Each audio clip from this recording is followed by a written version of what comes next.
The United Auto Workers Union is ramping up the pressure on the big three car makers today as negotiations stall over a new contract. The union expanded the strike to include all spare parts distribution centers, which supply parts to car dealerships. Now, this will make it harder for car owners to get their vehicles repaired. The expanded strike affects GM and Stellantis, but not Ford. With 18,000 workers off the job and inventory shortages ahead, is this American labor dispute opening the door for a foreign competitor? NewsNation's Brooke Schaefer has been digging into that story, and she joins us live. Hey, Brooke.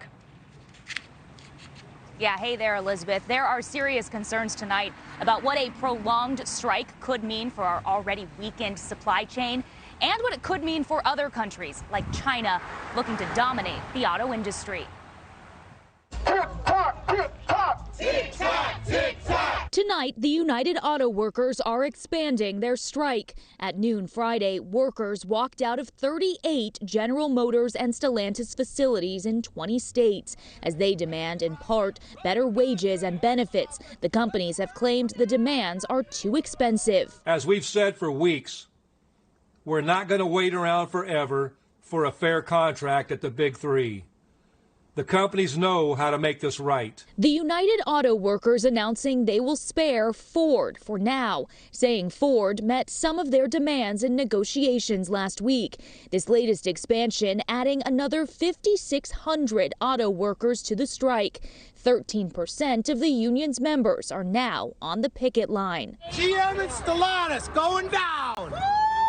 But tonight, there is real concern a prolonged strike could further weaken our country's already strained supply chain. These companies right now that are extremely fragile because they barely recovered after COVID and the chip crisis, and now you throw a strike on top of that, you are putting an unbelievable amount of pressure on the system. And there are questions about what that pressure could mean for other countries like China.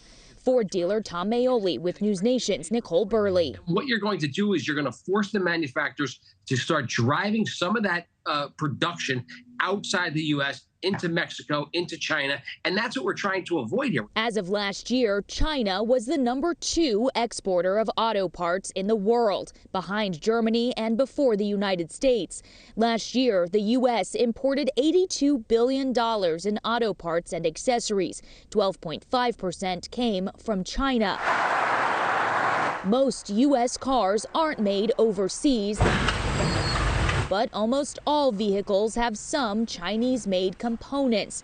The question now, what could a drawn-out strike in the U.S. mean for China's grasp on the auto industry? I don't think anybody's going to be relocating full assembly to China at this point. At some point, there is a definite, risk that the Chinese automakers will be tapping into the U.S. customer base who would have bought, a Ford, a GM, a Stellantis model otherwise, right? And breaking this afternoon, President Joe Biden just announced that he will head to Michigan next week. Mr. Biden tweeting that he will join the picket line on Tuesday. Former President Donald Trump will also be in Michigan next week. He'll be there the day after on Wednesday. Mr. Trump's campaign this afternoon criticizing President Biden's upcoming visit, calling it a photo op. Elizabeth? All right. NewsNation's Brooke Schaefer, thank you. Thanks so much for watching. Go to joinnn.com to find NewsNation on your television provider. And don't forget to click the red subscribe button below to get more of NewsNation's fact-driven, unbiased coverage.